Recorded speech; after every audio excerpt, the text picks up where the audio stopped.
Hello good morning. हम लोग class 10 UP board lesson 2 अम्ल क्षार और लवण के बारे में पढ़ रहे हैं। हम लोग क्या कर रहे हैं, हेडिंग वाइज जो है जितने भी क्वेश्चन उसे हल कर रहे हैं, जिससे कि हमारे एग्जाम और कॉम्पिटेटिव एग्जाम दोनों के लिए क्या हो, हेल्पफुल हो। तो हम आज क्या पढ़ेंगे, क्षार के बारे में पढ़ेंगे। क्षार किसे कहते हैं या क्षारक किसे कहते हैं। अम्ल के बारे में हमने पढ़ा, अम्ल की परिभाषा हमने समझी कि अम्ल क्या होता है और अम्ल कौन से होते हैं, उसके बारे में पढ़ा कि अम्ल को हम कैसे पहचान सकते हैं। आज क्या हम पढ़ेंगे, क्षार के बारे में पढ़ेंगे। क्षार किसे कहते हैं या क्षारक किसे कहते हैं। पहले हम पढ़ते हैं क्षारक, बोले तो बेस किसे कहते हैं। वे पदार्थ जिनका स्वाद जो होता है वो क्या होता है, तीखा या कड़वा होता है। तीखा भी हो सकता है, कड़वा भी हो सकता है। तथा जो स्पर्श, जिसे छूने पे कैसा लगे, साबुन जैसा चिकना होता है। वो साबुन जैसे देखते हैं आप, साबुन जैसा चिकना, वैसा साबुन जैसा चिकना होता है। वे क्या कहलाते हैं, क्षारक कहलाते हैं। और क्षारक जो होते हैं वो क्या होता है, लाल लिटमस पेपर जो होता है वो लाल लिटमस पेपर को नीला कर देते हैं। अरहेनियस के अनुसार इन्होंने क्या बताया था क्षारक के बारे में, कि ऐसे यौगिक जो जलीय घोलों में हाइड्रोक्सिल आयन, बोले तो OH माइनस देते हैं, वो क्या कहलाते हैं, क्षारक कहलाते हैं। जैसे हम उदाहरण से समझ लेते हैं। देखिए यहाँ पे दिया है NaOH, मतलब सोडियम हाइड्रोक्साइड। इसका जलीय विलयन में ये क्या देगा, N प्लस और OH माइनस। N प्लस देगा और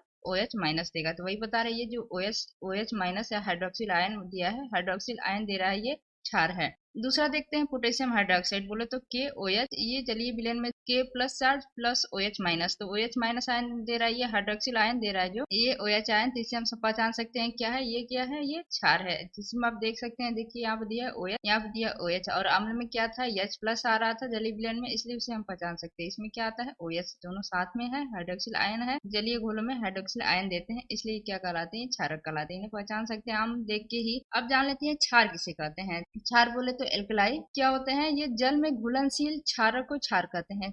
ये क्षार है, ये भी एक क्षारक है, लेकिन ये क्या होते हैं, ये जल में घुलनशील होते हैं, ये जल में घुल जाते हैं, इसलिए क्या होते हैं, ये क्षार होते हैं। तो हम कह सकते हैं कि जल में घुलनशील क्षारक को ही क्षार कहते हैं। तो सभी क्षार, जितने भी क्षार होंगे वो क्या हो सकते हैं, क्षारक होते हैं, क्योंकि क्षारक ही क्षार है, इसलिए सभी क्षार जो है वो क्षारक हो गए। लेकिन जो सभी क्षारक हैं, जो जितने भी क्षारक है बेस में, तो कुछ ही बेस जो घुल पाए वही क्षार कहलाए, लेकिन सभी तो नहीं घुले, तो सभी नहीं घुल पाए, तो इसलिए हम कह सकते हैं कि सभी क्षारक क्षार नहीं होते हैं। अब उदाहरण से हम समझ लेते हैं। इसका उदाहरण क्या है क्षार का, NaOH, बोले तो सोडियम हाइड्रोक्साइड और मैग्नीशियम हाइड्रोक्साइड। मैग्नीशियम हाइड्रोक्साइड के क्या होता है सूत्र, MgOH का होल ट्वाइस मैग्नीशियम हाइड्रोक्साइड। अब कुछ क्षार के नाम जान लेते हैं जो इंपॉर्टेंट है। कुछ क्षारों के नाम है, जैसे कि sodium hydroxide NaOH, sodium hydroxide हो गया, KOH बोले तो पोटेशियम हाइड्रोक्साइड, ZnOH का होल ट्वाइस बोले जिंक हाइड्रोक्साइड। आपको क्या करना है, याद रखना है, OH अगर लगाए लास्ट में तो क्या हो जाएगा, OH है तो हाइड्रोक्साइड ही होगा, बस आगे का आपको याद है। जैसे कि Na से सोडियम होता है तो सोडियम हाइड्रोक्साइड हो गया, K क्या है, पोटेशियम होता है तो पोटेशियम हाइड्रोक्साइड हो गया, Zn क्या होता है, जिंक होता है तो जिंक हाइड्रोक्साइड हो गया। उसी तरफ देख लेते हैं यहाँ पे कैल्शियम